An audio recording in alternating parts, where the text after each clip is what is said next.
गुरुर्ब्रह्मा गुरुर्विष्णू गुरुर्देवो महेश्वरः गुरुः साक्षात् परब्रह्म तस्मै श्री गुरवे नमः. हरि ओम तत्सत. आज आपल्या अभ्यासात आनंद हा जो विचार आहे तो मुख्यत्वाने करायचा आहे. आणि यालाच आपण पंचदशीतली जी काय शेवटची 5 प्रकरणं आहेत ती ब्रह्मानंदे योगानंद हा किंवा त्याची परिणिती जी भाषा आहे ती आनंदाच्या दृष्टीने आहे. आपण प्रत्येक गोष्ट करताना आपली प्रत्येक कृती ही आनंदासाठी असते, हा त्यातला एक महत्वाचा भाव आहे. किंवा आता आपण या 2 विचार केले, मुख्य विवेक विचार आणि पुन्हा दीप विचार. तर त्या विवेक विचारामध्ये सुद्धा आपण खरं तर आनंदाचाच विचार केलेला आहे. किंवा या दीप प्रकरणात सुद्धा साक्षीत्वाच्या निमित्ताने आपण आनंदाचाच विचार केलेला आहे. अशा प्रत्येक वेळी आपण खरं तर आनंदाचाच विचार करत असतो. माझं अस्तित्व टिकावं अशी जेव्हा माझी भाषा असते, तेव्हा सुद्धा ती आनंदासाठी असते. किंवा मला आता भूक लागली आहे, मला जेवायचंय, त्यातून मला तृप्ती मिळते, मला आनंद मिळतो. म्हणजे याचा अर्थ काय आहे? माझं जीवन हे प्रत्येक ठिकाणी ते आनंदाकडे जाण्यासाठी. पण त्या आनंदाचा अनुभव, मुख्य जो विचार आहे, त्या आनंदाचा अनुभव मला आला पाहिजे, अशी एक भाषा बोलली जाते. मग त्या कोणत्या आनंदाचा अनुभव मला आला पाहिजे, असं जेव्हा विचारणा होते, तेव्हा मात्र आत्मस्वरूपाचा म्हणजे आत्मानंदाचा किंवा ब्रह्मानंदाचा अनुभव आला पाहिजे, अशी एक भूमिका आपल्यापुढे येते. पण जेव्हा आपण या आनंदाच्या प्रकरणात विचार करायला जातो, तेव्हा विद्यानंद, विषयानंद अशा पद्धतीने 5 प्रकारे तो आनंद आपल्यापुढे कल्पित रूपाने मांडलेला आहे. म्हणजे विषयाच्या निमित्ताने अंतःकरण वृत्ती शांत होते आणि माझ्यापुढे आनंदाचं प्रगटीकरण होतं. बरं त्या आनंदाबद्दल काही बोल असं मला कोणी म्हटलं, तर त्या आनंदाचं वर्णन मला करता येत नाही. म्हणजे याचा अर्थ काय झाला? कुठल्याही पद्धतीने माझी अंतःकरण वृत्ती शांत झाल्यावर मला जो आनंद मिळतोय, तो आनंद मात्र आत्मानंदच आहे. म्हणजेच ब्रह्मानंद आहे. कारण आत्मानंद आणि ब्रह्मानंद हा केवळ उपाधी सापेक्षतेने बोलला गेलेला विचार आहे. पण आत्मानंद आणि ब्रह्मानंद हे 2 काही वेगळे विचार नाही. अशा पद्धतीने जेव्हा आनंदाची मीमांसा करायची वेळ येते, तेव्हा मात्र आपण खूप काही त्याच्यावर चिंतन करत असतो किंवा 2 जण एकत्र येतात, असंही एक चिंतन मांडता येऊ शकतं, की 2 जण एकत्र येतात, ते एकमेकांना आवडतात. मग भले ते एक स्त्री-पुरुष एकत्र येण्याचा विषय असो किंवा 2 मित्र एकत्र येण्याचा विषय असो, काही त्यांचं एकत्र येण्याची काही कारणं वेगळी असतील. म्हणजे त्यांना एकमेकांचे स्वभाव आवडत असतील, सगळं काही असेल. पण ह्यातून त्यांचा शेवटचा विचार जो आहे, तो काय आहे? तर मला भेटल्याने आनंद होतो. मुख्य विचार काय आहे? मी सतत मुरगुडला का जातो? अशी एक भूमिका आहे. माझ्या अंतःकरणात असं वाटतं, की माझं घर त्या काकांच्या घराशेजारीच असावं. अशा पद्धतीने मला असं वाटतं. पण मुख्य त्या वाटण्याचं कारण काय आहे, की आनंद आहे. आणि या आनंदासाठीच मी सगळं माझं जीवन जगत असतो आणि मला दुःख नावाची गोष्ट मात्र कायम नको असते. मला कायम आनंदच हवा असतो. तर मग ही 10 प्रकरणं जी झाली आपण त्या विवेकाची 5 प्रकरणं आणि दीप प्रकरणातनं, मग त्यातनं आनंदच सांगायचा नव्हता काय? तर त्यातनं मला आनंदच सांगायचा होता. पण तो वेगळ्या पद्धतीने मांडला गेला. त्याला आपण ब्रह्मानंदाचा विचार मांडला गेला. आणि मग तो एक ब्रह्मानंदच जर का आपल्या दृष्टीने खरा आनंद असेल, तर मग त्या आत्मस्वरूपाचा जो आनंद आहे, की जो कायमचा पाहिजे मला, तो कायमचा जर मला प्राप्त झाला, तर माझ्या आनंदाचा जो विचार आहे, तिथे तो परिपूर्ण होण्याची व्यवस्था असते. आणि ही जी 5 प्रकरणं आहेत, तो त्या आनंदाचा विचार परिपूर्ण करतात.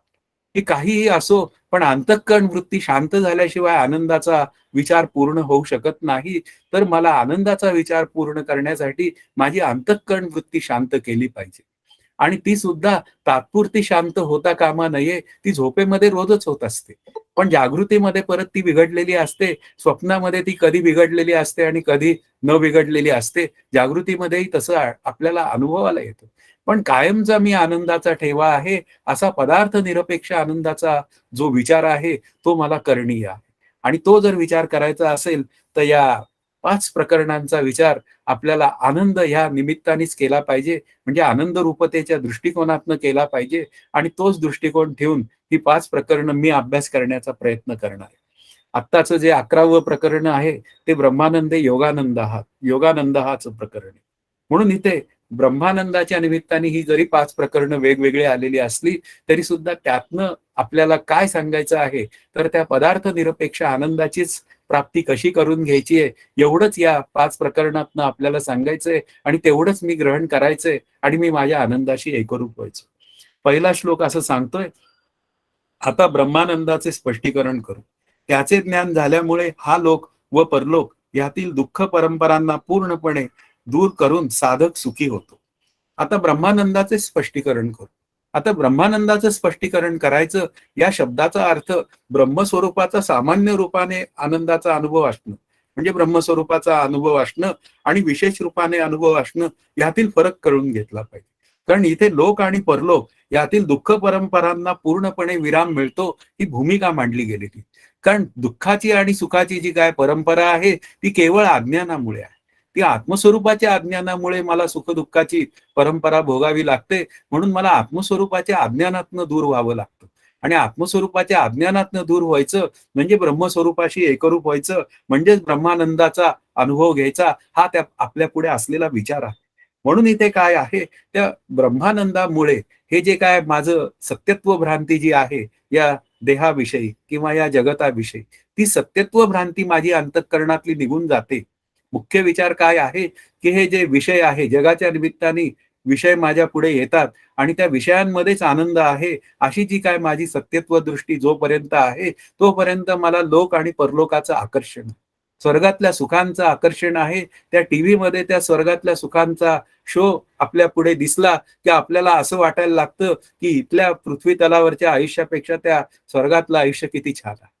पण वास्तवात तसं काही नसतं. इथं जसं आहे तसंच तिथं आहे, हा त्यातला भाग आहे. कारण त्या इंद्राला ही भीती आहे, या दैत्य लोकांनी स्वारी केली तर करायचं काय? म्हणजे याचा अर्थ काय आहे, की आपल्याला जोपर्यंत मुख्य विचार काय आहे, की जोपर्यंत मला माझ्या आनंदाचा विशेषत्वाने अनुभव येत नाही, म्हणजे ते ब्रह्म सच्चिदानंद रूपाने ते मी आहे, असं जोपर्यंत मला कळत नाही, तोपर्यंत माझ्या सुखदुःखातनं, माझी त्या सुखदुःखांच्या भ्रांतीतनं सुटका होण्याची कुठलीही व्यवस्था नाहीये. म्हणून आपल्याला समर्थांचाही विचार लक्षात घ्यावा लागतो. तो त्यांनी पहिल्या समासातच मांडला, नासे अज्ञान दुःख भ्रांती शीघ्रची येथे ज्ञानप्राप्ती. आता या अज्ञान भ्रांती आणि दुःख जी नावाची गोष्ट आहे ती या ग्रंथाच्या अभ्यासाने दूर होते. या शब्दाचाच अर्थ मी आनंदाशी एकरूप होतो. म्हणून असं पदार्थ निरपेक्ष आनंदाचं स्वरूप जे आहे तेच खरं ब्रह्मानंदाचं स्वरूप आहे आणि ते ब्रह्मानंदाचं स्वरूप जर मला कळून घ्यायचं असेल तर चालू जीवनातली जी काय सुखदुःखाची फळं आहेत ती कशी आहेत, तर ती माईक आहेत आणि ती जर माईक असतील तर त्या माईक सुखदुःखांच्या फळांमधनं किंवा त्यातून मला काही आनंदाचा काही लाभ मिळेल असा विचार ज्या दिवशी मी काढून टाकण्याचा प्रयत्न करेल त्या दिवशी मी खऱ्या आनंदाकडे म्हणजे त्या ब्रह्मानंदाकडे जाण्याचा खरा विचार सुरू केला असं मला म्हणावं लागेल. आता या ब्रह्मानंदाचा सतत सगळेजण पाठपुरावा करत असतात. यासाठी श्रुतीचं प्रमाण दुसऱ्या श्लोकाचा विचार. ब्रह्म जाणणारा परब्रह्मच होतो. आत्मा जाणणारा शोक होत नाही. आत्मा जाणणाऱ्याला शोक होत नाही. हा रसरूप असून ब्रह्मरसाच्या प्राप्तीनंतर तो आनंदरूप होतो. दुसऱ्या कशाही मुळे नाही. म्हणून ब्रह्म जाणणारा परब्रह्मच होतो. या शब्दाचाच अर्थ आहे की एक परब्रह्म संचल आहे. म्हणजे इथं सर्वच जर का परब्रह्म रूप असेल तर ब्रह्म जाणणारा ब्रह्मरूपच होणार. तो वेगळा कसा होणार? जे जाणायला गेलो देव शोधावया गेलो, देवची होऊन गेलो. जे जाणायला मी जातो तेच होण्याचा प्रयत्न माझा असतो ना.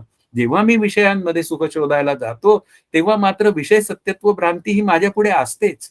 पण जेव्हा मला असं लक्षात येतं की विषयांच्या निमित्ताने अंतःकरण वृत्ती शांत होऊन जर का ते सुख प्रगट होत असेल आणि ते सुख निरपेक्ष आहे, मुख्य जो विचार आहे ते पदार्थ निरपेक्ष सुख आहे आणि त्यालाच ब्रह्मसुख असं म्हणतात आणि तेच ब्रह्मानंदाचं स्वरूप हे माझं स्वरूप आहे.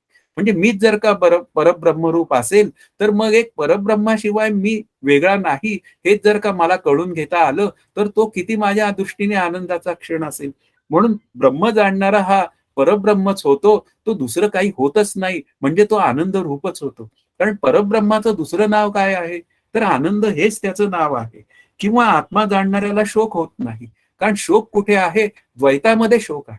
तुझे जवळ घडे तव तव संसार वय जोडे. म्हणजे द्वैतात शोक आहे आणि आत्मा एकमेव अद्वितीय असल्यामुळे त्याच्या ठिकाणी शरीर नसल्यामुळे तो अशोक आहे. म्हणजे त्याच्या ठिकाणी शोक नाही. म्हणून शोकाच्या व्यावृत्तीसाठी आत्मस्वरूपाच्या ठिकाणी शोक नाही, ही भाषा बोलावी लागली. म्हणून आपल्याला समजूनच घेता आलं पाहिजे, की ते आत्मस्वरूप जाणलं पाहिजे. कारण ते माझं स्वरूप आहे आणि तेच जर मी जाणलं, तर मग शोक, मोह नावाची जी गोष्ट आहे किंवा द्वेष, मोह, मत्सर हे जे काय शोकाची जी काय कारणं आहेत, ती शोकाची अनर्थ परंपरा मला जर दूर करायची असेल, तर आत्मस्वरूपाचं अज्ञान जे आहे ते दूर केलं पाहिजे. कारण आत्मस्वरूपाचं ज्ञान करून घेण्याचा कुठलाही प्रसंग नाही किंवा कुठलंही साधन नाही. पण साधन काय आहे, तर ते अज्ञान निवृत्तीचं साधन आहे आणि ते अज्ञान निवृत्तीचं साधन हे जर मी केलं, तर अज्ञानाची निवृत्ती होते आणि मला माझ्या खऱ्या आनंदाचा विचार म्हणजे मी खरा आनंदरूप आत्मा आहे, हे मला कळून जातं. म्हणून हाच रसरूप असून म्हणजे ब्रह्मरस हाच रसरूप असून किंवा आत्मा हाच रसरूप आहे.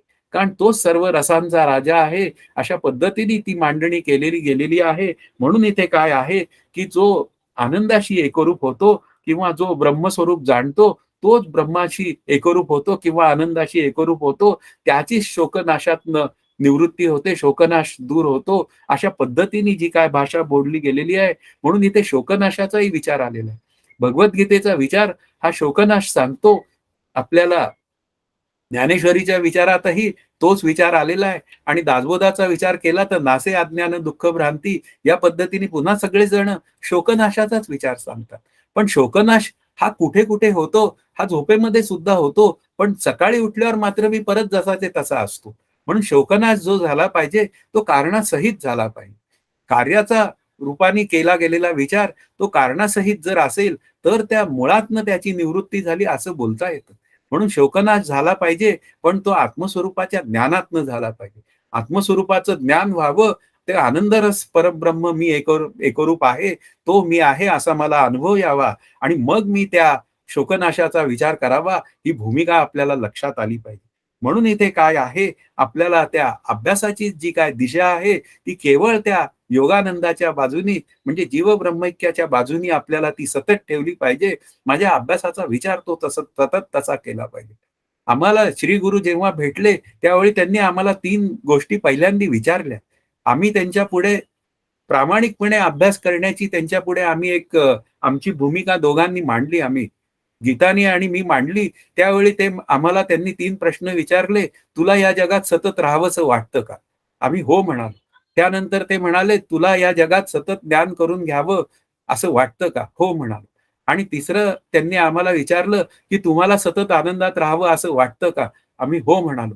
"तर मग तुम्हाला त्या सच्चिदानंद रूप ब्रह्माशी म्हणजे आनंदरूप ब्रह्माशी एकरूप व्हायला पाहिजे आणि त्यासाठी या दासबोधाचा अभ्यास आहे, हे त्यांनी आम्हाला पहिल्या भेटीत सांगितलं. म्हणजे आनंद प्रकरणाच्या अभ्यासाची सुरुवात ही त्या वेळेपासून आमची झालेली होती आणि आजपर्यंत ती व्यवस्थित अभ्यासाची परंपरा चालू आहे. कारण ते सांगतात तसा अभ्यास करण्याचा प्रयत्न. आपल्याला समजूनच घेतलं पाहिजे, की श्री गुरु मला काय सांगत असतात, तर मी त्यांच्याकडे जातो ते केवळ मला आनंद पाहिजे म्हणून मी जात असतो आणि ते मला आनंदाचं तत्वज्ञान सांगतात म्हणून ते मला सतत प्रिय आहे. त्यांचं एक कविता संग्रह सुद्धा आहे. त्याच्यामध्ये एक त्यांचं पद्य आहे. त्याच्यात त्याचं शीर्षक आहे गावी आनंदाची गाणी. का गावी आनंदाची गाणी? कारण कोणालाच दुःखाची गाणी ऐकायला आवडत नाहीत. कारण का प्रत्येकाला आनंदच पाहिजे. म्हणून इथे आपल्याला जर आनंदाचीच गाणी गायची असतील, तर या आनंदाचं स्वरूप मला समजावून घेतलं पाहिजे आणि तो आनंद हा पदार्थ निरपेक्ष आहे, एवढं कळलं की माझं काम झालेलं आहे. म्हणजे मग मी त्या पदार्थांमध्ये आनंद शोधायला जाणार नाही. तिसरा जो श्लोक आहे तो असं सांगतोय, की दुसऱ्या श्रुतीचं प्रमाण देतोय, ज्यावेळी ह्याला स्वरूपात स्थान मिळते, तेव्हा हा निर्भय होतो. याने जर त्यात किंचितही भेद द्वैत पाहिला, तर तो भयभीत होतो. मग आता जेव्हा याला स्वरूपात स्थान मिळते, तेव्हा हा निर्भय होतो. आता निर्भयता हा जो विषय आहे, तो आपल्या 2 पद्धतीने त्याचा विचार करता येतो. एक शरीराविषयी असलेली माझी निर्भयता, ती माझ्या अंतःकरणात सिद्ध झाली पाहिजे. कारण शरीराच्या अस्तित्वावर जोपर्यंत माझं अस्तित्व अवलंबून आहे, तोपर्यंत शरीर जाण्याची भीती आहे. सामान्यपणे सर्वांना जर का भय असेल, तर ते माझं शरीर कसं शरीर गेलं तर माझं काय होईल? किंवा आणखीन एक भीती असते, काय होईल आणि कसं होईल? या भारताचं काय होईल, कसं होईल आणि त्यानंतर पुण्यावर अणुबॉम्ब पडला तर त्याचं कसं होईल आणि काय होईल? म्हणजे याचा अर्थ काय आहे, की हे सांसारिक सत्यत्व भ्रांतीमध्ये आपल्याला काय होईल आणि कसं होईल, या शरीराचं काय होईल आणि कसं होईल, हा सतत विचार होतो. पण आत्मा मात्र एकमेव अद्वितीय असल्यामुळे त्याच्या ठिकाणी शरीर नाही. अशरीरी अशी आत्मस्वरूपाची एक भूमिका श्री रंगनाथ महाराज परभणीकरांनी मांडलेली आहे. सशरीरी आत्मा, अशरीरी आत्मा. त्यातला अशरीरी आत्मा म्हणजे विदेह मुक्तीचा विचार त्यांनी मांडलेला आहे. त्या विदेह मुक्तीमध्ये अशरीरी आत्मा ही भूमिका त्यांनी मांडली. म्हणजेच याचा अर्थ काय झाला, की ज्यावेळी मी आत्मस्वरूपाशी एकरूप होतो, तेव्हा मी खरं माझ्या त्या देहसत्यत्व भ्रांतीतनं सुटलेलो असतो, त्या जगत सत्यत्व भ्रांतीतनं सुटलेलो असतो, म्हणूनच मी माझ्या आनंदाशी एकरूप होतो. आणि इथे देहसत्यत्व भ्रांतीचा विचार स्थूल देहाचा संबंध सुद्धा आहे आणि सूक्ष्म देहाचा संबंध सुद्धा आहे. समर्थांचं आणि तुकाराम महाराजांचं म्हणणं पण तेच आहे. तुकाराम महाराज म्हणतात, देह जावो अथवा राहो, पांडुरंगी दृढ भावो. इथे पांडुरंग शब्दाचा अर्थ आनंदमय ब्रह्म हा त्यातला विचार आहे. किंवा समर्थ असं म्हणतात, आता होणार ते होईना का, जाणार ते जाईना का, तुटली मनातील आशंका. आता ही आशंका केव्हा तुटली, जेव्हा मी माझ्या स्वरूपाशी एकरूप झालो. म्हणून इथे मला जर निर्भय व्हायचं असेल, म्हणजे अत्यंत आनंदाचं जीवन जगायचं असेल, म्हणजे आनंदाची गाणी गायची असतील मला, तर मला निर्भय व्हावं लागेल. आणि निर्भय व्हायचं या शब्दाचा अर्थ आत्मस्वरूपाची ऐक्यता ही प्रस्थापित झाली पाहिजे. म्हणून हे दुसऱ्या श्रुतीचं प्रमाणही तेच सांगतं, की आत्मस्वरूपाच्या प्राप्तीनंतरच मी निर्भय होतो आणि माझं जीवन आनंदाचं होतं. पुढे चौथा जो श्लोक आहे, इंद्रादी देवतांनी सुद्धा ब्रह्मात भेद पाहिल्याने त्या भयभीत आहेत.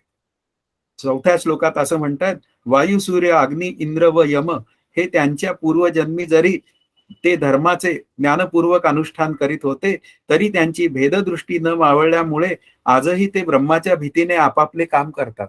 इथे माझ्या श्रीगुरूंनी अर्थवाद असं लिहिलेलं आहे, वास्तवात जो ज्ञानपूर्वक अनुष्ठान करतो तो भेद कशाला पाहिल, पण महत्व आपल्याला त्या आनंद रूप ब्रह्माचं महत्व प्रस्थापित करून द्यायचंय. आणि ते सांगण्यासाठी हे जे सगळे यमदेवादी देवता आहेत, वायू इंद्र वगैरे सगळ्या देवता, ते त्यांचं काम त्यांच्या त्यांच्या पद्धतीने सहज करतात. कारण का, त्यांना त्या अधिष्ठान रूप ब्रह्माचं भय आहे. आता भय आहे या शब्दाचा अर्थवाद आहे त्या ब्रह्मस्वरूपाचं महत्व प्रतिपादन करण्यासाठी ही गोष्ट बोलली गेलेली आहे. नामस्मरणाचं महत्व बोलण्यासाठी नामे पाषाण तरले अशी भूमिका समर्थांनी मांडली. हा अर्थवाद आहे. एखाद्या गोष्टीचं महत्व पटवून देण्यासाठी केलेली शब्दरचना त्याला अर्थवाद असं म्हणतात. म्हणून इथे काय आहे, हे अर्थवादाचं उदाहरण आपण समजून घ्यावं. वास्तवात देवदेवता यांच्या हातनं चुका घडण्याचं काही कारण नाही, कारण त्या माया नावाचं तत्व त्यांच्या स्वाधीन आहे. पण चुका कोणाच्या हातनं घडतात, माझ्या हातनं घडतात. कारण मी अल्पज्ञ असल्यामुळे माझ्या हातनं चुका घडण्याची शक्यता असते, म्हणून मला त्या चुकातनं दुरुस्ती करावी लागते. चुका शब्दाचा अर्थ संशय किंवा भ्रम. त्या भ्रमातनं माझी जोपर्यंत निवृत्ती होत नाही, तोपर्यंत या आनंदमय ब्रह्माचं मला खऱ्या अर्थाने ज्ञान होण्याची व्यवस्था नाहीये. म्हणून इथे त्या देवदेवता अर्थवादातनं जरी भीतीमध्ये त्या हे करत असतील, समजा ते त्यांचं सगळं काय जे रहाट गाडगं आहे किंवा त्यांना दिलेली कामं आहेत ती करत असतील, तर मी सुद्धा काय करावं, त्या ईश्वराची थोडी तरी भीती बाळगावी. काही हरकत नाही. भीतीतनं का होईना मी चांगली कर्म करावी. हळूहळू चांगली कर्म करता करता चांगली कर्म करण्याचा माझा एक सवयीचा भाग होऊन जातो आणि मग चांगली कर्म करणं हे माझ्या म्हणूया आनंदाचं काम होऊन जातं. आणि अशा पद्धतीने मी आनंदाकडे जाऊ शकतो. म्हणून मी सुद्धा थोडंसं भ्यावं, म्हणजे भ्यावं. मी सुद्धा माझ्या श्रीगुरूंची आज्ञा मोडतोय काय, या दृष्टीने सतत विचार करावा आणि त्यांची आज्ञा मोडली जाऊ नये. त्यांना आवडेल अशी कर्म करावीत असा विचार मनात करून मी सुद्धा त्यांच्या म्हणूया आवडीसाठी, मी माझ्या आनंदाकडे जाण्यासाठी माझी कर्म सुद्धा ती कशी करावीत, तर ती निष्काम आणि पुन्हा अत्यंत शुद्ध पद्धतीने करावीत, की त्यामुळे माझं चित्त शुद्ध आणि शांत होण्याची व्यवस्था. पुढे हा 5वा श्लोक आपल्याला असं सांगतोय, ब्रह्मानंदाने अनर्थ कसे जातात. ब्रह्मरूप आनंदाला जाणणारा कधीही भीत नाही. ही कर्मरूप अग्नीने होणारी चिंता त्याला मुळीच ताप देत नाही. कारण ब्रह्मरूप आनंदाशी एकरूप झाला याचा अर्थ तो एकमेव अद्वितीयाशी एकरूप झाला. जेव्हा ही कर्मरूप अग्नीची जी काय चिंताची भाषा आहे, ती शरीराच्या सापेक्षतेने बोलली गेलेली. शरीर राखण्यासाठी आपल्याला कर्म करावी लागतात आणि ती केलीच पाहिजेत. आणि ती कर्म करताना शरीर हे साधन आहे, मन हे साधन आहे, बुद्धी हे साधन आहे. पण तरी सुद्धा ती कर्म त्याला भगवंताला आवडतील अशी झाली पाहिजेत ना. म्हणून इथे काय आहेत, की ती जी काय चिंता आहे ती कर्म चांगली झाली आहेत का, ती भगवंताला आवडतील अशी झाली आहेत का? यासाठी सतत मला प्रत्येक कर्म हे ईश्वरार्पण बुद्धीने करावं लागतं. किंवा प्रत्येक कर्माचा विचार करताना माझ्या हातनं निंदाजनक कर्म घडलं गेलं नाही पाहिजे, असं सतत मला साधकावस्थेत तो विचार करावा लागतो. पण जेव्हा मी त्या ब्रह्मस्वरूपाशी एकरूप होतो, तेव्हा मात्र मला लक्षात ठेवावं लागतं, की मला भीती अंतःकरणात उरत नाही. त्याचं कारण आहे, की अशी जी काय कर्माची जी काय योग्य कर्म करण्याची जी काय परंपरा आहे, ती मला माझ्या आनंदाकडे घेऊन जाते आणि त्या आनंदरूप ब्रह्माचा अनुभव आणून देते. म्हणजे मला पुन्हा अज्ञान निवृत्तीसाठी विचार करावा लागतो, ही भूमिका पक्की आहे. की कर्माने मोक्ष होतो, असं जेव्हा बोललं जातं, तेव्हा निष्काम कर्माने आपण म्हणूया चित्तशुद्धी आणि शांती आणि पुन्हा आत्मानात्म विचाराने मला मुक्ती, हा विचार आपल्याला कायम असा बोलावाच लागतो. म्हणून इथे काय आहे, की कर्मानी जे काय आपल्याला जन्म झाल्यावर जे काय फळाचे चटके आहेत, ते कर्म केल्याची आपल्याला फळं ही भोगावीच लागतात. मी जर शुद्ध कर्म केली, तर मला त्याचं फळ हे सुख मिळतं आणि मी जर का अशुद्ध कर्म केली, तर मला त्याचं फळ म्हणूया पाप नावाने माझ्यापुढे येतं किंवा मला दुःखदायक काही क्लेश किंवा दुःखदायक त्रास सहन करावे लागतात. पण मी जर का आत्मस्वरूपाशी एकरूप झालो, तर मग मात्र माझी निवृत्ती होते आणि खऱ्या आनंदाशी मी एकरूप होतो. म्हणून ब्रह्मानंदानेच हे सगळे अनर्थ टळतात. म्हणजे ही जी काय अनर्थ परंपरा आहे जन्म मरणाची, ती सुद्धा या ब्रह्मानंदाने टाळता येते. म्हणून आपल्याला त्या ब्रह्मानंदाचा विचार हा प्रथम केला पाहिजे. तो आनंद हे माझं स्वरूप असल्यामुळे त्या आनंदाशी एकरूप व्हायचंय. म्हणून मला त्या ब्रह्मस्वरूपाशी एकरूप व्हायचंय. ते माझं स्वरूप आहे. ते जन्ममरणाची म्हणून परंपरा आहे. ती त्याचा साइड इफेक्ट आहे. ती दूर होते. पण तीही आपल्या दृष्टीने महत्वाची आहे. हा त्यातला भाग आहे.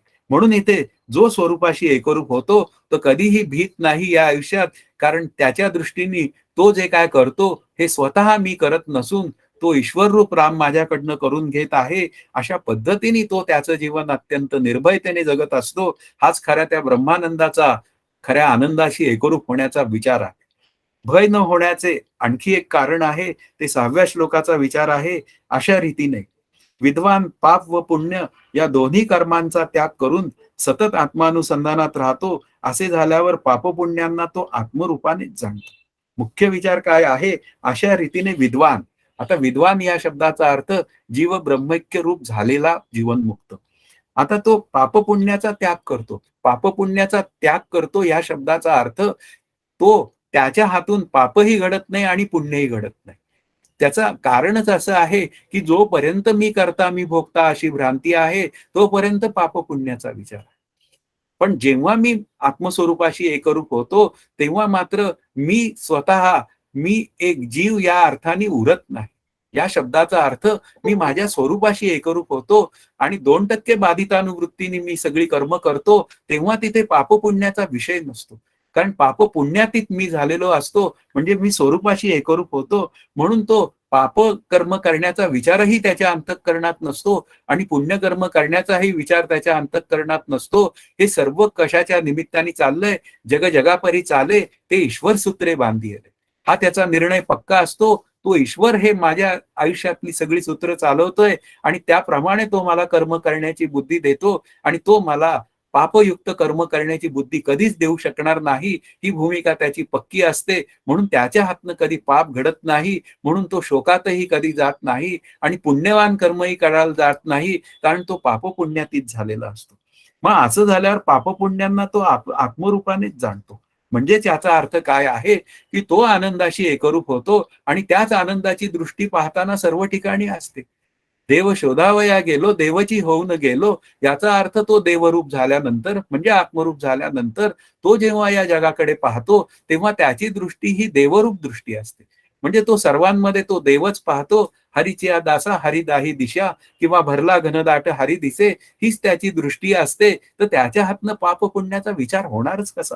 म्हणून इथे काय आहे, तो सहजच आनंदाकडे जात असल्यामुळे म्हणून इथे त्याचा मरणापर्यंतचा जो सगळा काळ आहे, तो त्याच्या आनंदातच जातो. कारण तो सर्व ठिकाणी तेच आनंदरूप तत्व पाहतो. म्हणून त्याच्या दृष्टीने त्याला भय का होत नाही, त्याचं एक कारण ते असतं. पुढे आता या 7व्या श्लोकामध्ये म्हणतायत, अनादि संसारातील असंख्य कर्मे ज्ञानाने निवृत्त होतात. सर्व स्थूल सूक्ष्म दृश्याच्या पलीकडे असलेल्या त्या परब्रह्माचा साक्षात्कार झाल्यावर साधकाची हृदय ग्रंथी तुटते, सर्व संशय नाहीसे होतात, त्याची शुभ अशुभ कर्मे नष्ट होतात. आता त्याची हृदय ग्रंथी तुटते. आता हृदय शब्दाचा अर्थ अंतःकरण. त्या अंतःकरणात एक ग्रंथी आहे. ती काय आहे, की देह सत्य आहे, बुद्धी सत्य आहे. म्हणजे हे मन, बुद्धी, चित्त, अहंकार हे जे काय अंतःकरण आहे ते सत्य आहे. आणि ती जी काय वृत्ती आहे ती काय करते, जेव्हा देह सत्य आहे असं वाटतं, तेव्हा मात्र काय होऊन जातं, त्या देहाच्या अस्तित्वावर माझं अस्तित्व अवलंबून आहे असा एक भ्रम होतो. आणि जेव्हा अंतःकरण सत्यत्व भ्रांती असते, म्हणजे सूक्ष्म देह सत्यत्व भ्रांती असते, तेव्हा मात्र माझं मन अशी भूमिका असते. माझं मन या शब्दाचा अर्थ मी असं म्हणत असतो सतत, की मला करमत नाही. माझ्या मनाला आज बरं वाटत नाही. वास्तवात मी कोण आहे? वास्तवात मी आत्मा आहे. आत्मा एकमेव अद्वितीय असल्यामुळे, तो सतत आनंद रूप असल्यामुळे आणि ते माझं स्वरूप असल्यामुळे माझं मन मला करमत नाही, ही भूमिका कशी काय बोलायची? अशा पद्धतीने आपल्याला लक्षात ठेवलं पाहिजे. मी म्हणजे आत्मा असेल, तर मी म्हणजे मन नाही. मी म्हणजे बुद्धी नाही. मग बुद्धीचे धर्म मी आत्मस्वरूपावर घालता कामा नये. बुद्धीचे धर्म जेव्हा माझ्या पुढे सत्यत्वानी येतात, तेव्हा मी स्वतःला बुद्धिमान समजायला लागतो. माझ्या पुढे एखादा अधिक बुद्धिमान आला, तर मला दुःख होतं आणि माझ्या पुढे एखादा थोडासा कमी बुद्धिमान आला, तर मी श्रेष्ठत्वाचं सुख घेतो. या पद्धतीने मी सतत अनुकूल आणि प्रतिकूलामध्ये सुख आणि दुःख भोगत असतो. वास्तवात मी सुखरूप आहे. पण जेव्हा मी या दृश्याच्या पलीकडे असलेलं जे परब्रह्म आहे, त्याच्याशी जेव्हा मी एकरूप होतो, म्हणजे आनंदरूप परब्रह्माशी एकरूप होतो, तेव्हा मात्र या सुखदुःखातनं माझी ती जी काय अनर्थ परंपरा आहे, श्रेष्ठ कनिष्ठता वाटण्याची, ती सगळी परंपरा दूर होते. म्हणजेच याचा अर्थ काय आहे, की त्या आत्मस्वरूपामध्ये मी करता ही भूमिका निघूनच जाते. कारण मी करता जोपर्यंत आहे, तोपर्यंत मला सुखदुःखाचा भोग मिळणारच आहे. पण रामकर्ता म्हणसी यश कीर्ती प्रताप, हे समर्थांचं म्हणणं आहे. म्हणजे रामकर्ता म्हणण्यामध्ये मी व्यापक होण्याची व्यवस्था आहे. कारण ईश्वर रूपाने रामच या जगाचा जर का करता असेल, तर त्याच्या म्हणण्याप्रमाणे मी माझं जीवन जगणं हे खूप महत्वाचं आहे. मग मी काय करावं? मी अकर्ता होण्यासाठी मी रामाला कर्म अर्पण करावी आणि मी अकर्ता व्हावं. म्हणून इथे काय आहे, मी आणि माझं म्हणण्यामध्ये सुखदुःख आहे आणि मी आणि माझं म्हणण्यामध्ये मी संकुचित होण्याचा विचार आहे. पण मला जर का व्यापक करायचा असेल, निरपेक्ष व्यापक करायचा असेल मला, तर मग काय आहे, माझ्यातला असलेला जो बुद्धीचे धर्म आत्मस्वरूपावर घालण्यातला जो दुर्गुण आहे, तो मला दूर करावा लागेल. शरीराच्या अस्तित्वावर अवलंबून असलेलं अस्तित्व जे आहे, त्या भ्रांतीतनं मला दूर व्हावं लागेल आणि मग त्यासाठी मला शुभ आणि अशुभ कर्माच्या पलीकडे असलेलं जे आत्मतत्व आहे, त्याला जाणून घेण्याचा सतत विचार केला पाहिजे. म्हणून ज्या दिवशी मी त्या आत्मतत्वाला जाणतो, तेव्हा माझी हृदय ग्रंथी तुटते. याचा अर्थच विचार करायचा केला, तर त्या मनातनं जोपर्यंत माझ्या या म्हणूया हृदय ग्रंथीचा म्हणूया बाध होत नाही, तोपर्यंत खऱ्या अर्थाने मी माझ्या आत्मस्वरूपाशी एकरूप होणार नाही. समर्थांची एक ओवी आहे, अनुभव घेता संगत त्याग नसे, संगत त्यागे अनुभव न दिसे. अनुभव घेता संगत त्याग नसे, ही अनुभवाच्या म्हणजे ब्रह्मस्वरूपाच्या बाजूनी बोललेली भाषा आहे, की अनुभव रूप झाल्यानंतर, आनंद रूप झाल्यानंतर संगत त्याग करायला पदार्थच कुठला उरला. पण संगत त्याग झाल्याशिवाय अनुभव येत नाही, ही साधकाची बाजू.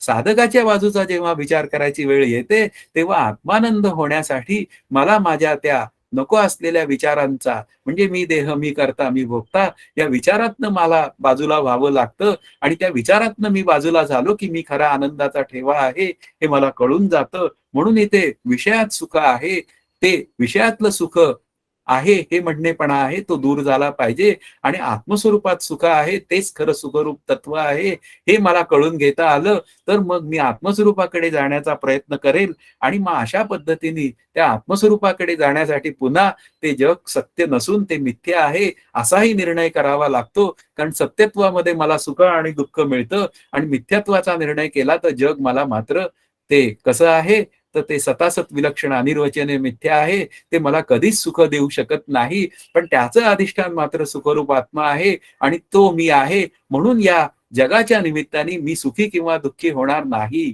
असा आतमध्ये पक्का निश्चय करून अभ्यास केला, तर मी मोक्षरूप म्हणजे आनंदरूप होऊ शकतो. हाच त्या 8व्या श्लोकाचा विचार आहे. केवळ ज्ञानानेच मोक्ष मिळतो हे सांगणारा आहे.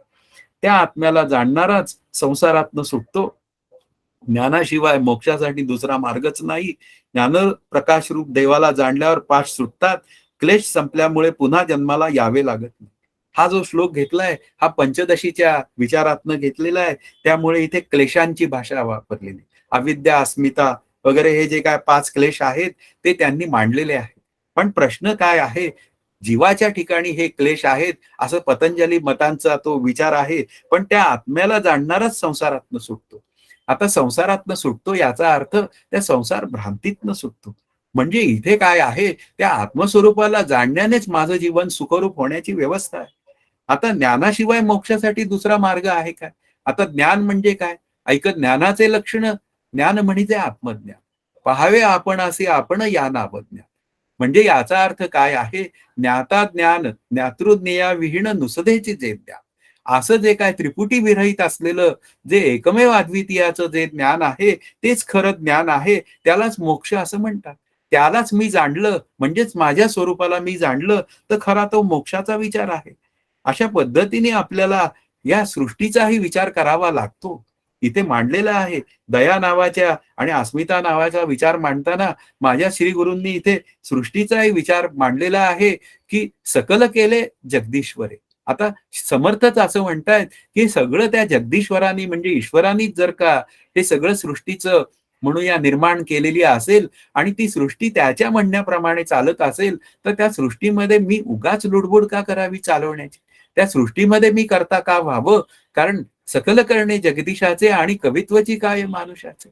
म्हणजे समर्थ एवढं मोठं कार्य करून सुद्धा सगळं करणं त्या जगदीशाचं आहे. त्या जगदीशाने मला बुद्धी दिली आणि त्याप्रमाणे मी सगळं कर्म करतो आहे. म्हणजे याचा अर्थ काय आहे? त्या जगदीशाच्या इच्छेनुसार हे सगळं चाललेलं. मग त्या जगदीशाच्या इच्छेनुसारच जर का सर्व चाललेलं असेल तर त्या जगदीश्वरालाच जाणण्याची काय इच्छा मी करू नये? म्हणजे ते जगदीश्वराचं जे अधिष्ठान आहे त्या ब्रह्मस्वरूपाला जाणण्याचा मी प्रयत्न करावा. म्हणून इथे आपल्याला नेहमी एक प्रश्न पडतो की काही लोक गरीब दिसतात, काही लोक श्रीमंत दिसतात, काही लोक अत्यंत मोठ्या पदावर दिसतात, काही लोक तेवढं पद मिळत नाही, त्यांना रोजंदारीवर कामं करावी लागतात आणि ही डिस्पॅरिटी दिसते आपल्याला या संसारात. त्याचं कारणच असं आहे की ते घडे तया सारिखे भोगणे प्राप्त झाले. त्याचं कारणच आहे की माझीच कर्म याला जबाबदार असतात.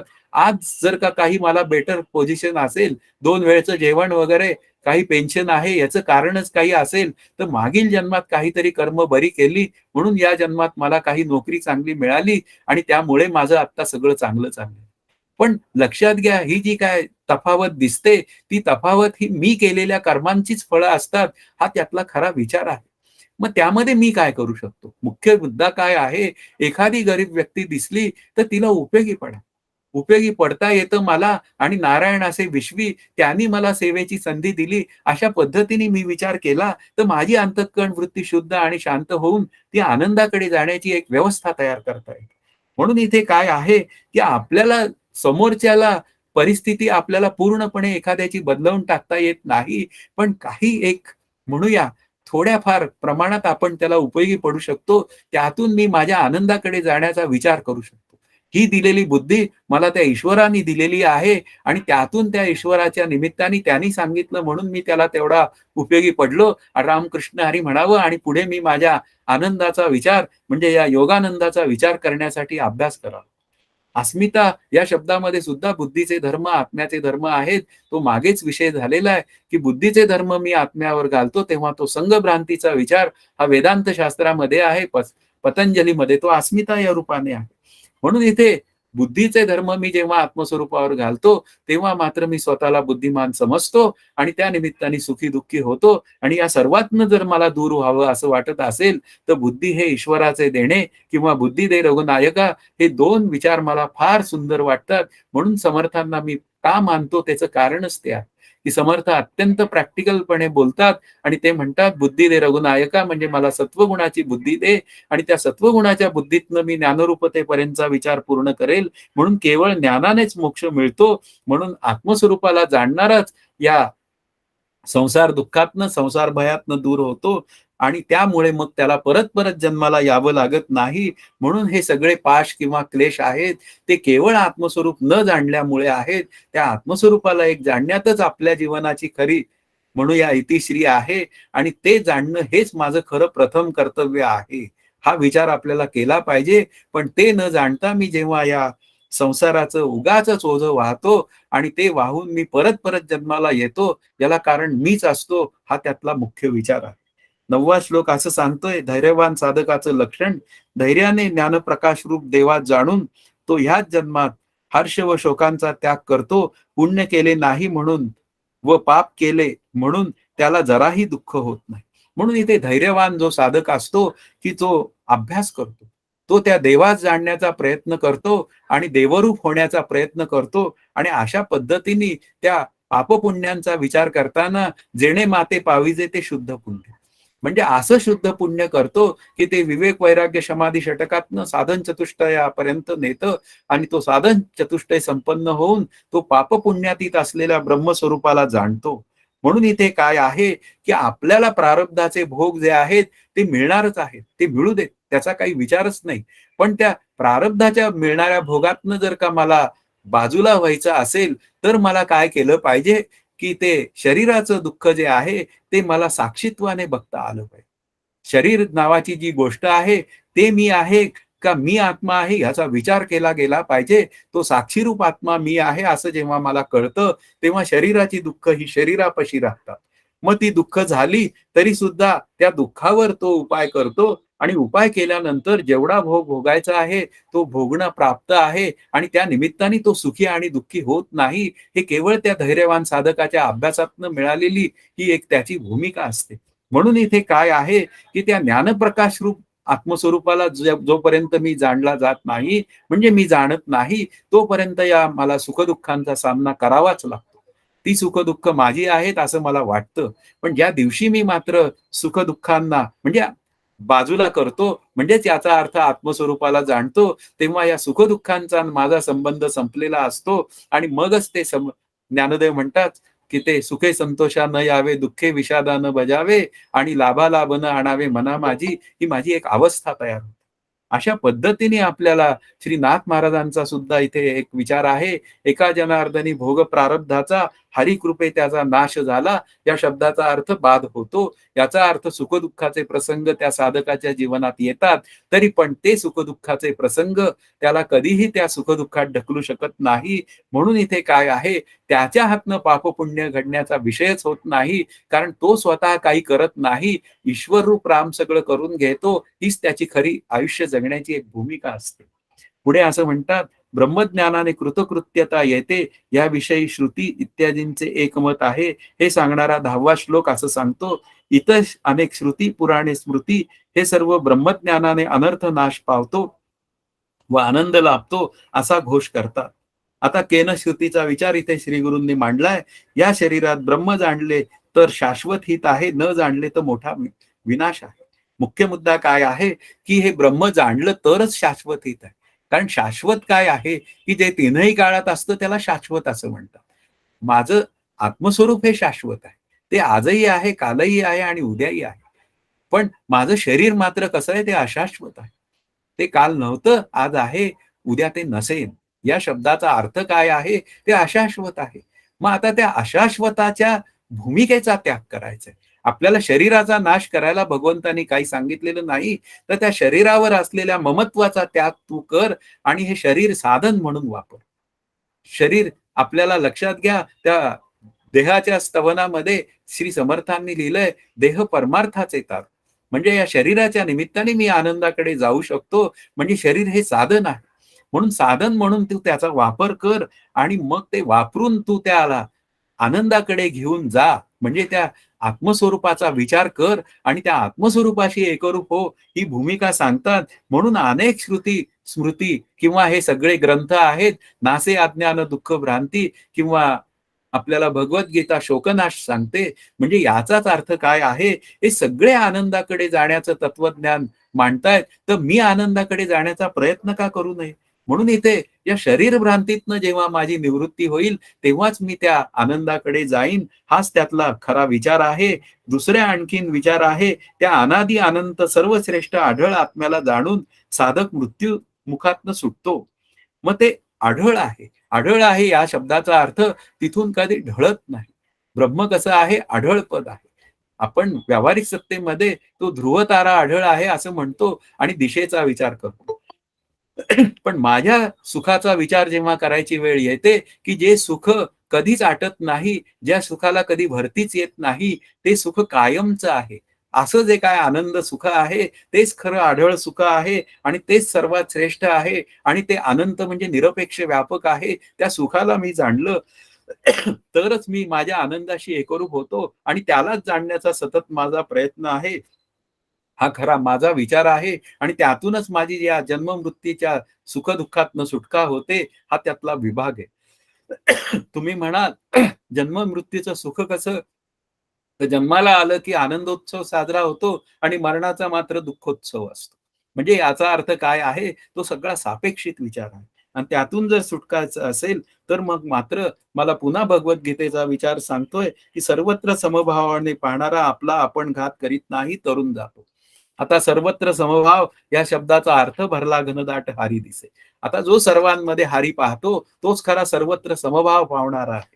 आणि अशा सर्वत्र समभावातनं जो आपलं जीवन जगतो, तो मात्र आनंदाकडे निघून जातो. हे सर्व सांगतात. या शब्दाचाच अर्थ असा आहे, की सर्व ग्रंथ मला या ब्रह्मानुभवानेच आनंदाचा अनुभव येतो आणि त्यामुळे माझी या जन्म-मरणाची अनर्थ परंपरा आहे, ती चुकते म्हणजे संपते, जन्म-मरणाची येरझार सुटते.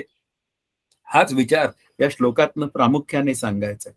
आणि आता मात्र 3 प्रकारचा आनंद त्या 11व्या श्लोकापासून सांगायला सुरुवात केलेली आहे. ब्रह्मानंद, विद्यानंद व विषयानंद असा 3 प्रकारचा आनंद आहे. प्रथम त्यातील ब्रह्मानंदाचे स्पष्टीकरण करू. कारण त्याचं स्पष्टीकरण व्हायचं आहे. कारण तोच एकमेव आपल्या आनंदाच्या अभ्यासाचा विचार आहे. त्या ब्रह्मानंदामध्ये हे आनंदाचे विचार आहे म्हणून वास्तविक ब्रह्मानंद आहे. मागची जी 10 प्रकरणं झालेली आहेत, ती विवेक प्रकरणामध्ये सुद्धा एक आत्माच तेवढा सत्य असून उर्वरित सर्व मिथ्या आहे. नंतर क्रियाशील आहे, चंचल आहे. अशा पद्धतीने बोललं गेलेलं आहे. आणि तोच सत्य आहे, जे सत्य आहे तेच चिद्रूप आहे आणि तेच आनंदरूप आहे. त्याचा अर्थ आत्मा आनंदरूप आहे म्हणजे ब्रह्म आनंदरूप आहे आणि त्याचाच विवेक करा. आता दीप प्रकरणातही तेच सांगितलं गेलेलं आहे. त्या कूटस्थ दीपामध्ये सुद्धा तो कूटस्थ चैतन्य मी आहे. अशा पद्धतीने ते आत्मतत्व मी आहे. हेच जर का सांगितलं गेलेलं आहे, तर मग काय आहे? हे सगळं जे काय प्रकरण आहे ते ब्रह्मानंदाचंच प्रकरण आहे. म्हणून 11व्या श्लोकामध्ये हे जरी आपल्यापुढे हे 5 आनंदाचे विचार मांडलेले असले, तरी त्याचा प्रत्येक विचार आपल्याला ब्रह्मानंदापर्यंत न्यायचा आहे, हा विचार आपण लक्षात ठेवलाच पाहिजे. पुढे 12वा जो श्लोक आहे तो ब्रह्म आनंदमय आहे असं सांगणार आहे. भृगू या पुत्राने वरुण या त्याच्या पित्याच्या मुखातनं ब्रह्माचे लक्षण ऐकून अन्न, प्राण, मन व बुद्धी यांना विचाराने मागे सारून आनंदात जाणे. म्हणजे यांना विचाराने मागे सारले. म्हणजे या शब्दाचा अर्थ काय आहे? अन्न म्हणजे ब्रह्म नाही, अशा पद्धतीने आधी अभ्यास केला.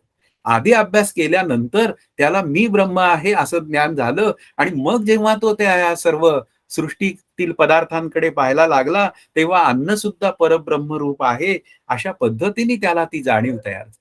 म्हणजेच याचा अर्थ काय झाला, की सर्व सृष्टी जी आहे ती आनंद रूप ब्रह्मापासूनच उत्पन्न होते. त्याच्यावर सत्तेवरच ती जगते आणि त्याच्या सत्तेतच म्हणजे त्याच्यातच परत ती विलीन होते. अशा पद्धतीने म्हणलंय. म्हणजेच काय आहे, या प्रत्येक गोष्टीचं कारण जर का विचारात घेतलं, तर प्रत्येक गोष्टीचं कारण हे आनंदमय ब्रह्मच आहे. आपण अन्नाचं सेवन करतो ते केवळ आनंदासाठी आहे किंवा आपले प्राण राहावेत अशी भूमिका असते. ते सुद्धा माझं शरीर राहावं असं वाटतं, ते केवळ आनंदासाठी आहे. मन म्हणून सुद्धा आनंदाचाच त्याच्या अंतःकरणात विचार आहे. म्हणून तर समर्थ म्हणतात, "मना सज्जना भक्ती पंथेची जावे किंवा मना सज्जना सदा रामी प्रीती धरावी." कारण हे खऱ्या आनंदाकडे घेऊन जाणारे विचार आहे.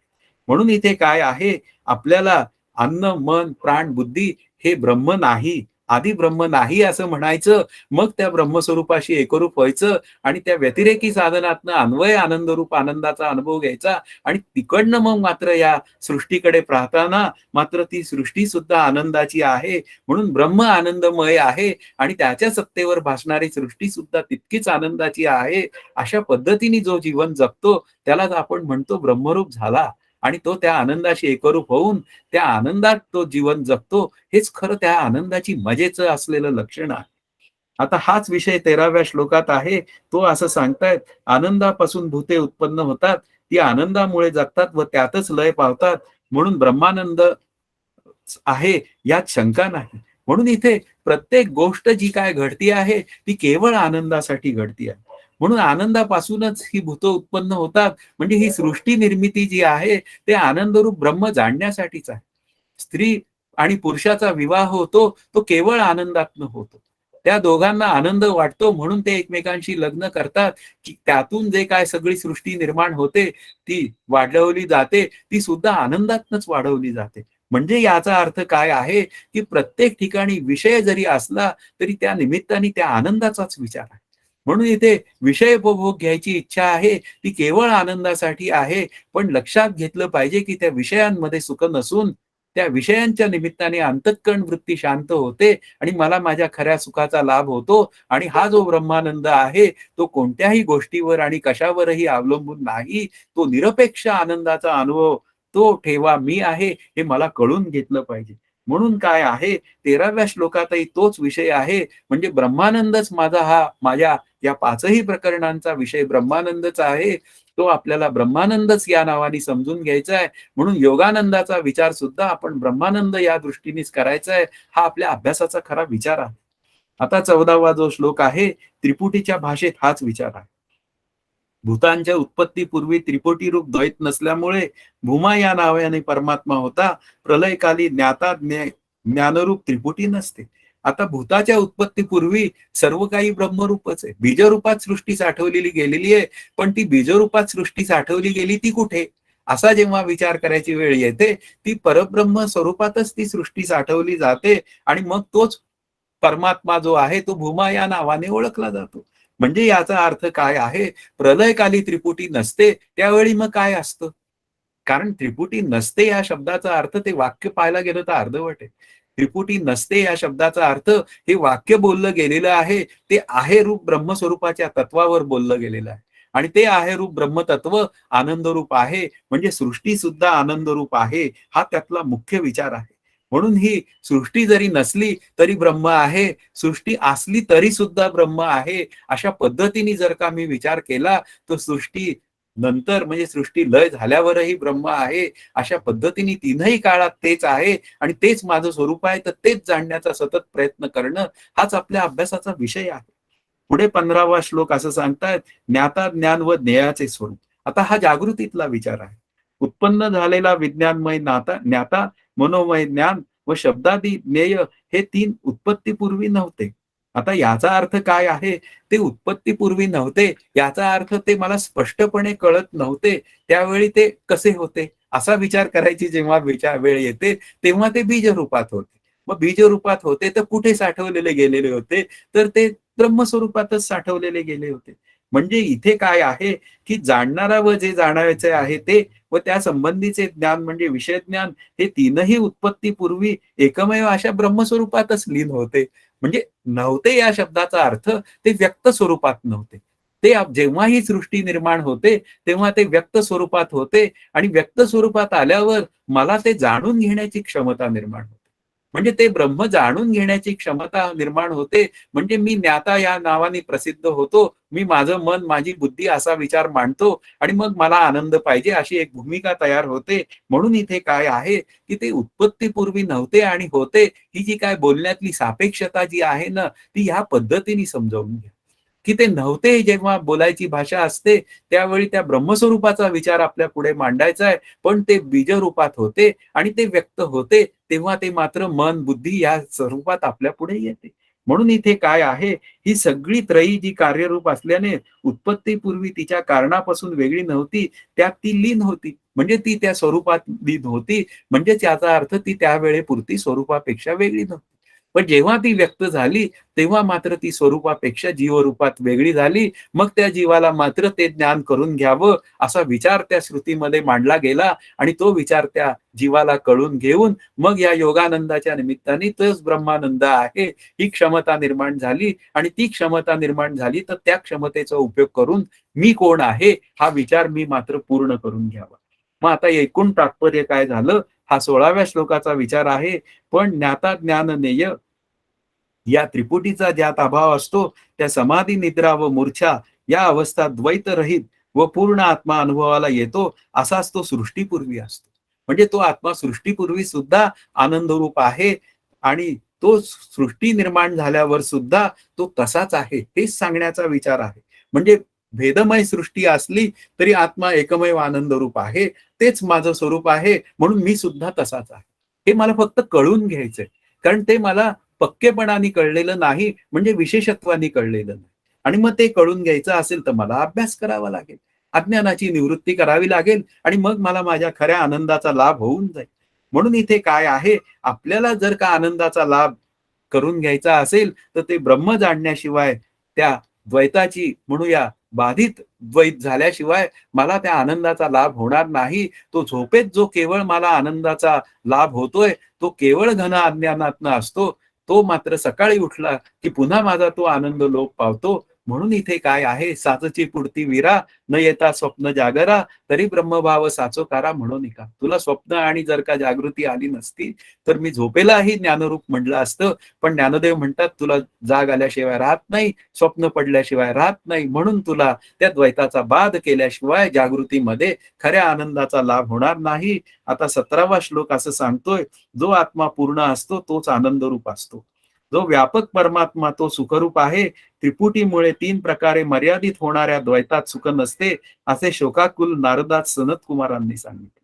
आता नारद गेले सनत कुमारांकडे आणि मग त्यांनी सांगितलं, की एक ते आत्मस्वरूपच सत्य असून त्रिपुटीतलं जे काय सुख आहे, ते द्वैतातलं सुख जे आहे, ते तात्कालिक असतं, तात्पुरतं असतं. म्हणून इथे काय आहे, त्याच्यामध्ये अपूर्णत्व आहे. ते कसं अपूर्णत्व आहे, तर ते येतं, काही काळ टिकतं आणि कालांतराने निघून जातं. पण खरं साक्षात सुख जे आहे, ते स्वरूपाशी जाणून घेण्यातच आहे. म्हणून इथे तो सुखरूप आत्मा आहे, तेच तुझं स्वरूप आहे नारदा. तू त्याला जाण. म्हणजे याचा अर्थ तू तुझं स्वरूप जाणून घेण्यासाठी अभ्यास कर आणि मग ह्या शरीराचं परिच्छिन्नत्व दूर होईल आणि मग ते दूर झाल्यानंतर श्री नारद महाराजांना त्या आत्मस्वरूपाचा लाभ झाला. तो पूर्ण आत्मा आनंदरूप आहे, हे तत्व मी आहे, हे जाणल्यावरच झालं. आता नारदाच्या शोकाचं कारण काय होतं, तो 18वा श्लोक असं सांगतोय, पुराणासह 5 वेद व अनेक शास्त्रे यांचे ज्ञान असूनही आत्मज्ञान नसल्यामुळे नारदाला अतिशय शोक झाला. त्या 18व्या श्लोकात ते सर्व काही त्यांना माहित होतं. ते सगळी साई शास्त्र त्यांना माहित होती, पण एक आत्मज्ञान तेवढं माहित नव्हतं. म्हणजे तो आत्मानंद माहित नव्हता. तो आत्मानंद त्यांना कळाला, तेव्हा ते ज्ञानरूप झाले. म्हणून इथे काय आहे, की या उदाहरणावरनं एवढंच आपल्याला लक्षात येतं, की आत्मानंद जोपर्यंत प्राप्त होत नाही, तोपर्यंत खऱ्या अर्थाने मी म्हणूया ब्रह्मानंद गेलो नाहीये, म्हणजेच मी आनंदरूप झालेलो नाही. म्हणून आत्मानंदी म्हणजेच ब्रह्मानंदी मी पुन्हा त्या बाधितानुवृत्तीने जीवन जगून मी त्या आत्मानंदाशी कायम एकरूप असलो पाहिजे. म्हणजे त्याचा दृढ अपरोक्ष अनुभव आला पाहिजे. हाच त्या 18व्या श्लोकाचा खरा विचार आहे. पुढे म्हणतायत 19व्या श्लोकामध्ये, 4 वेदांचे ज्ञान असूनही शोक का झाला? तर वेदांचे अध्ययन करण्यापूर्वी त्याला फक्त आधी आदी 3 ताप होते. पण अध्ययनानंतर सतत अभ्यास, विस्मरण, अपमान इत्यादी गर्व दुःखांची झाली. आता वेदांचं अध्ययन करण्यापूर्वी सामान्य रूपाने आधी भौतिक, आधी दैविक आणि आध्यात्मिक या 3 तापांचाच विचार होता, की मलाच माझा होणारा ताप किंवा जन्म-मरणानंतर होणारा अधिदैविक ताप किंवा दुसऱ्याकडनं होणारा ताप.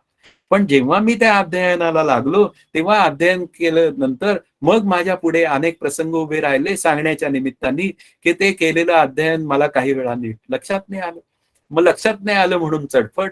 त्यानंतर मी अध्ययन करत होतो. मला असा माझ्या अंतःकरणात भाव होता, माझ्यासारखा बुद्धिमान मीच. पण माझ्यापेक्षा श्रेष्ठ अध्ययन करणारी व्यक्ती मला भेटल्यावर पुन्हा मला दुःख झालं. म्हणजे याचा अर्थ काय झाला, कोणी श्रेष्ठ भेटला, कोणी कनिष्ठ भेटला आणि त्या निमित्ताने मी सुखी झालो किंवा दुःखी झालो, हे आणखीन काही दुःखांची भर पडली. म्हणून इथे काय आहे, 4 वेदांचं ज्ञान जे आहे, ते केवळ आत्मज्ञान प्राप्त करून घेण्यात आहे. ते सुख-दुःखातनं म्हणजे त्या भ्रांतीतनं दूर होण्यासाठीचा विचार आहे आणि ती भ्रांती सुद्धा ती विचारपूर्वक दूर झाली पाहिजे. त्यालाच कारणासह दुःखाची निवृत्ती आणि परमानंदाची प्राप्ती म्हणतात. म्हणून इथे काय आहे, त्या 4 वेदांचं शब्दज्ञान असलं तरी त्याचा काही उपयोग नाही. पण पुन्हा काय आहे, त्या आत्मानंदाचा विचार आपल्या पुढे पक्का असला पाहिजे. म्हणून इथे काय आहे, त्या शब्द पांडित्यामध्ये अभ्यास, शब्द पांडित्यात काही तसा त्याचा उपयोग नाही. शब्दांचं ज्ञान जरूर मिळवलं पाहिजे, पण ते केवळ आत्मज्ञान होण्यासाठी आहे. आणि ज्या दिवशी मला आत्मज्ञान होईल त्या दिवशी शब्दांचा संबंध संपलेला आहे. कारण शब्द हे साधन आहे. ते शब्द सांडून बैसला तो मौनी म्हणावा भला.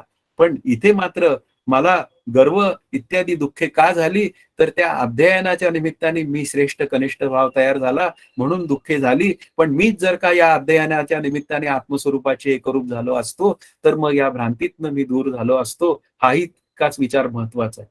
आजच्या अभ्यासातला शेवटचा विचार असा आहे, श्लोक असं सांगतो, अध्ययनाने दुःख का गेले नाही, हे पंडित सनत कुमारा, सनत कुमारा, तो मी फार दुःखी व कष्टी आहे. ह्या शोकातून मला तारुण्या, असे नारद म्हणाले असता, सुख हाच शोकसागराच्या पलीकडचा काठ आहे, असे सनत कुमार म्हणाले. म्हणून वेदांताचं पठण करणं, अर्थांतर पाहून घेणं आणि त्यानुसार साधना करणं आणि मग अज्ञानाची निवृत्ती होऊन मी आनंदाचा होणं, हा सगळा विचार आहे. संत मला हे सगळे श्रीगुरु विचार का सांगतात, तर मी माझ्या आनंदाशी एकरूप व्हावं. ज्या दिवशी मी माझ्या आनंदाशी एकरूप होईल त्या दिवशी या शब्दांचंही काम संपलेलं असेल. शब्दांचं काम कुठपर्यंत आहे की ते शब्द मला स्मरण करून देतात, त्या आत्मस्वरूपाकडे जाण्याचं स्मरण करून देऊ शकतात, पण त्या आत्मस्वरूपाचा अनुभव प्रत्यक्ष आणून देऊ शकत नाही. कारण मुख्य विचार काय आहे की ते स्वरूपच एकमेव अद्वितीय असल्यामुळे शब्दांचा उपयोग करून घेऊन मी अज्ञानाची निवृत्ती करावी. त्या शब्दांच्या साह्याने मी माझं जीवन कसं जगावं हा त्यातला विचार करावा. त्या कल्पनेतनं, माझी नको असलेल्या कल्पनेतनं कशी निवृत्ती करता येईल हे विचार आपण करावे.